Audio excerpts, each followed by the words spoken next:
Assalamualaikum warahmatullahi wabarakatuh.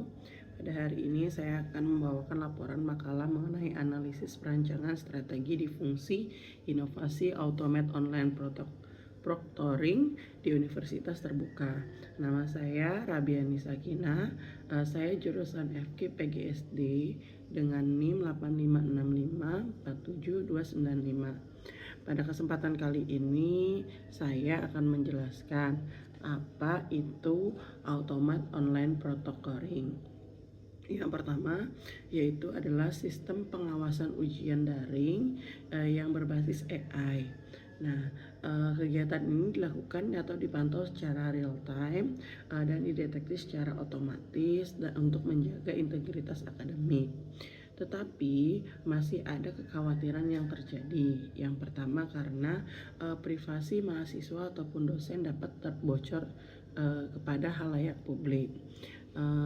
Dan juga seperti tekanan psikologi kegiatan ini atau memicu adanya rasa khawatir terhadap proses ujian yang sangat cepat atau online sehingga terjadi hal-hal yang membuat kita was-was. Mengapa AOE dianggap sebuah inovasi? Karena perubahan daripada manual menjadi berbasis AI atau berbasis online. Dan UT menguji bahwasanya ini bermanfaat ke depannya untuk perkuliahan. Dan proses ujian daring lebih mudah dan real time sehingga dapat dimonitor dengan baik. Menurut Ivan Roger 2003 ada beberapa karakteristik yang menunjang AOP, yaitu mulai dari relative advance, yaitu lebih mudah daripada dengan cara lama. Terus compatibility-nya mudah untuk penilaian, kompleksnya yaitu lebih susah, harus dipelajari kembali. Lalu reliability dapat diuji sebelum implementasi dan observasi dapat diamati manfaatnya setelah itu. Kegiatan ini dapat mengefisiensi biaya daripada ujian yang dilakukan secara offline. Ujian secara online dapat membantu efisiensi anggaran ke depannya. Lalu setelah AOP diterbitkan kepada halayak umum, kepada mahasiswa dan juga dosen, ditemukan beberapa kendala. Yang pertama, mahasiswa perlu memahami cara kerja AI dan dosen pun perlu memahami cara kerjanya.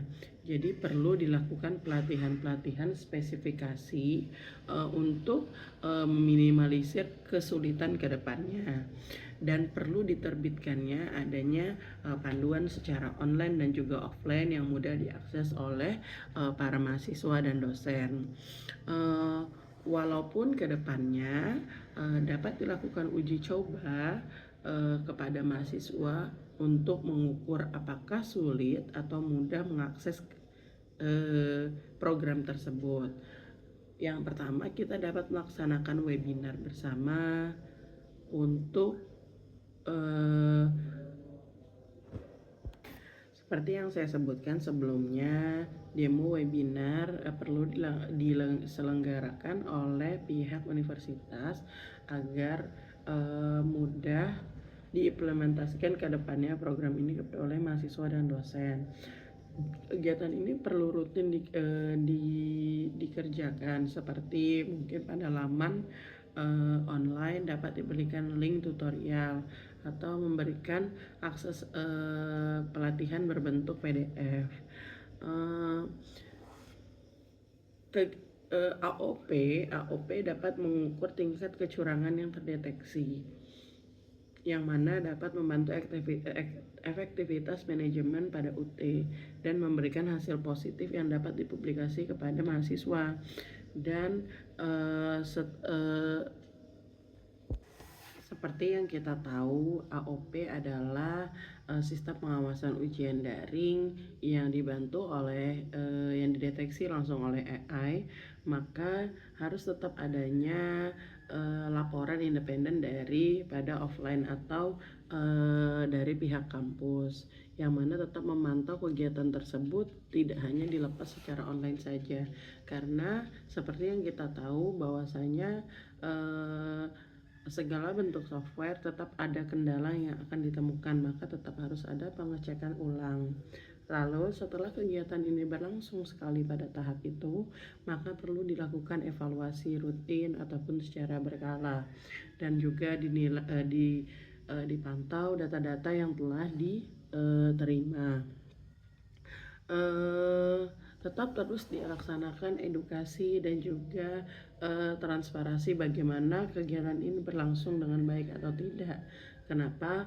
Karena edukasi berbentuk webinar dan panduan itu melatih kita untuk lebih mudah menggunakan AOP dalam bentuk ujian. Dampak positifnya adalah memudahkan kita dalam kegiatan daring dan juga mengefisiensi biaya tentunya seperti tadi, tapi memerlukan pengawasan yang lebih besar dan mengurangi kecurangan pada saat ujian. Tetapi kesimpulannya adalah kegiatan AOP adalah membangun pemahaman bahwasanya ujian dapat dilaksanakan tidak hanya berbentuk offline, tapi online dapat tetap berjalan. Tidak perlu merasa khawatir bahwasanya kegiatan ini tetap atau pemantauan ini tetap dilaksanakan tanpa adanya kebocoran data pada saat pengisian data, dan dapat menjamin keberlanjutan kegiatan ini terus-menerus. Seperti itu. Terima kasih. Assalamualaikum warahmatullahi wabarakatuh.